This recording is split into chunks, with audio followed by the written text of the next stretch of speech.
Hello hi penta ബ്ലോഗറാണ്. നമ്മുടെ ബിരിയാണി വിതരണത്തിനുള്ള ചെമ്പുകൾ കയറി കഴിഞ്ഞിട്ടുണ്ടായിരുന്നു. അപ്പോൾ അതിൻ്റെ വീഡിയോസാണ് നമ്മൾ കാണുന്നത്. അറൗണ്ട് 40-45 ചെമ്പുകളുടെ അടുത്ത് നമ്മൾ ബിരിയാണി വെക്കാനായിട്ട് കയറ്റിയിട്ടുണ്ട്. ഒറ്റ ഫ്ലാപ്പിലാണ് നമ്മൾ ഇത്രയും ചെമ്പിൽ ബിരിയാണി ഉണ്ടാക്കുന്നത്. അപ്പോൾ ഒരു 45 ചെമ്പിൽ ബിരിയാണി ഉണ്ടാക്കും, 10-30 കിണ്ടൽ. അപ്പോൾ നമ്മളുടെ ഇവിടുത്തെ ബിരിയാണി എന്ന് പറയുന്നത് കേരളത്തിലൊക്കെ ഇറച്ചിച്ചോറെന്ന് പറയും.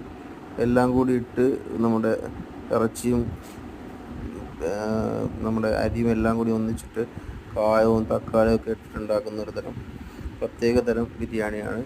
അപ്പോൾ നല്ല ടേസ്റ്റാണ്. ഇത് രാവിലെ നമ്മൾ കൊണ്ടുപോയിട്ട് എല്ലാവരുടെയും വീട്ടിലേക്ക് കൊടുക്കുന്നത് പരിപാടിയാണ് ചെയ്യുക. അപ്പോൾ അതിൻ്റെ പരിപാടികൾ ചെയ്തുകൊണ്ടിരിക്കുകയാണ്. ബാക്കിയുള്ള വീഡിയോസ് നമുക്ക് അടുത്ത സെക്ഷനിൽ എന്തായാലും ഞാൻ വരാം. ഓക്കെ.